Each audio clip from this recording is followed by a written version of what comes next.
what were the things that you saw that said, you know what, we're bleeding money, but I think this is the right thing? You convinced your wife to sell the house. Like, what was the thing that you saw that said, okay, this is the right map. This is the way I want to go. What'd you see? Well, it's something I believed in. And I feel like if you believe in something wholeheartedly and you have intuition that it can work, then you need to go all in on that. And my fear was if I quit early, I would always second guess what if. So I think of, the Wolf of Wall Street movie where he's like, you're going to have to carry me out of here, right? He's going all in till he went to jail, right? Think about that thought process was like, look, we're just going to have to go bankrupt before we shut this bad boy down. I'm going to have to go all in and lose everything before I close the doors.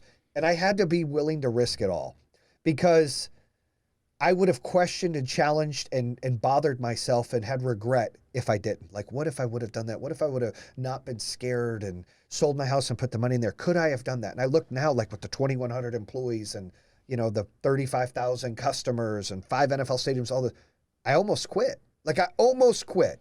And I had to weigh it out. I prayed about it. I weighed out it. I talked to friends, mentors, talked to my wife. I was like, what can I do? What can I do? And I said, you know what?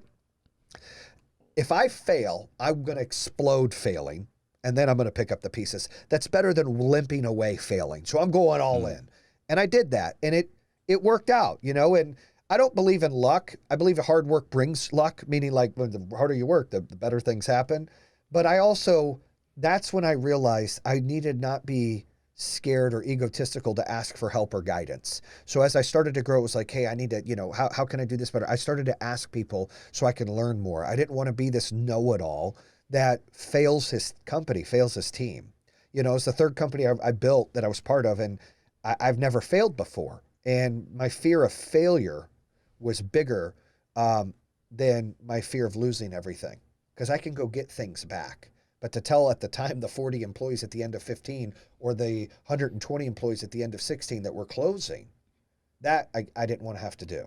And, I don't wish it on anybody, but it made me who I am now. I'm willing to risk it all every single day. And if you're not willing to do that, you're not a true entrepreneur. You have to be able, because how are people going to follow you if you can't put it all on the table? How can you ask them to follow you into the storm and to walk through those hot coals and to do something if you can't put it all on the table? You're fooling yourself, and then you're going to try to fool them. It's not going to work. That's my belief. Thank you so much for watching. I'm glad you enjoyed this episode. I've got several other episodes right here for you. Smash one of these videos to make sure that you don't miss out on the tips, tools, and tactics of industry experts. Let's take that side hustle full time. Smash one of these links.